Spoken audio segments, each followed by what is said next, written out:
मनसे प्रमुख राज ठाकरे यांच्या मराठवाडा दौऱ्याला सुरुवात झालेली आहे. मात्र आज त्यांच्या जालना जिल्ह्यामध्ये दौऱ्यात तिथे सुरुवात होणार आहे. आज जालन्यामध्ये त्यांचं आगमन होणार आहे काही वेळामध्ये. माझ्यासोबत मनसेचे काही कार्यकर्ते आहेत, पदाधिकारी, आपण त्यांची चर्चा करणार आहोत की त्यांनी कशी तयारी केलेली, काय तयारी झाली. सर मला सांगा, आज राजसाहेबांचा दौरा आहे, आज राजसाहेब इथे येत आहे, कशी तयारी केली झालेली आहे?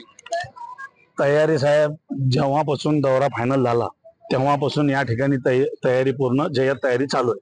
तर आता साहेब बीडून निघलेले साहेब, लय झालं एक तासा दीड तासात इथून निघतील, म्हणजे इथं पोहोचतील.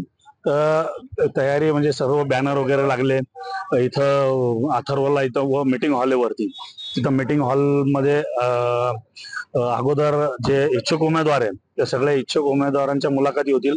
त्याच्यानंतर जिल्ह्यातील सर्व पदाधिकारी, जिल्हाध्यक्ष पासून तर शेवटच्या कार्यकर्त्यापर्यंत ते सगळ्यांना इथं साहेब भेट घेतील आणि त्यांच्या जे काही समस्या आहे त्या समस्याचं विचारपूस करतील आणि त्यांचं समाधान करतील. आणि तयारी इथं जय्यत झालेले बॅनर असतील, झेंडे असतील, हे पट्टा असेल, सगळे टोटल तयारी या ठिकाणी जोरात झालेली आहे. मला सांगा की बऱ्याच दिवसानंतर मात्र आता राजसाहेबांनी इलेक्शन निवडणुकीची घोषणा देखील केली आहे. इच्छुकाचे उमेदवारांची देखील चाचपणी चालू आहे, कारण याच्यामध्ये मात्र आता कार्यकर्त्यांमध्ये जोश निर्माण झाला.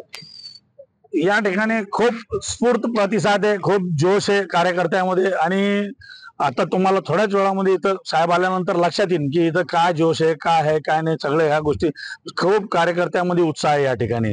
साहेब इतक्या आज कमीत कमी 6-7 वर्षानंतर जालन्यामध्ये येत आहे, तर एक उत्साहाचं वातावरण या ठिकाणी निर्माण झालेलं आहे आणि सगळे कार्यकर्ते एकदम उत्साहित आहे. त्यांना असं वाटतं किंवा आपल्या इथं एक समजा आपण कसं पंढरीला जातो देवाच्या दर्शनाकरता, आमचे देवच इथं दर्शन द्यायला या ठिकाणी आलेले. राजसाहेब म्हणजे आमचे एक विठ्ठल आहे. मला सांगा, तुम्ही युवा आहेत, युवातर्फे काय तयारी केली, काय अपेक्षा युवाकडून? म्हणजे युवा कोण चांगली जंगी तयारी चालली साहेब. आणि पहिल्या वेळेस म्हणजे जालना राजसाहेब आहे तर आमच्यामध्ये एकदम जोश निर्माण झाला सगळ्या युवा पिढीमध्ये, आमच्यामध्ये जे यंग कार्यकर्ते आहेत. आणि आम्हाला भरपूर अशी इच्छा आहे, अपेक्षा आहे साहेबांकडून की साहेब आमच्यासाठी भरपूर काही करणार.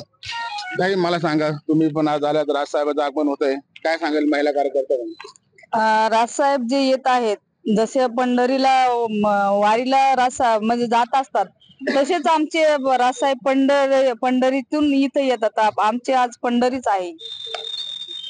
सर मला सांगा की काही आता आज जे बैठक होणार आहे यामध्ये काही लोकांचं प्रवेश होणार आहेत का?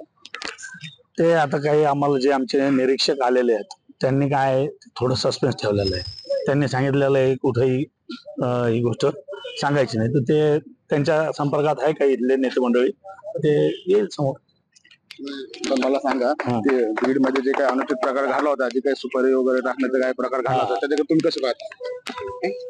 नाही, तशा तिथं जे काही झालं तशातला प्रकार काही इथं होणार नाही. आता ते जे झालं ते खरं पाहिलं तर ते निंदनीय आहे.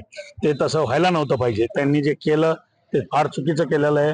आणि तुम्ही बघितलं ते झेंडे कोणते होते, ते मशालचे झेंडे, तिथं उद्धव बाळासाहेब ठाकरे जी शिवसेना आहे त्यांची, त्या शिवसेनेनी ते केलेलं आहे.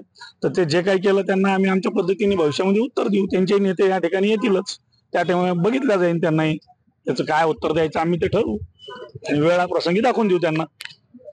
आपण बघू शकता की हे जे कार्यकर्ते होते मात्र आता जोशामध्ये आहेत. राज ठाकरे यांचे काही वेळामध्ये ते आगमन होणार आहे आणि इथे जे बैठक होणार त्यामध्ये मात्र हे आपल्याला थोड्या वेळातच पुढे येईल.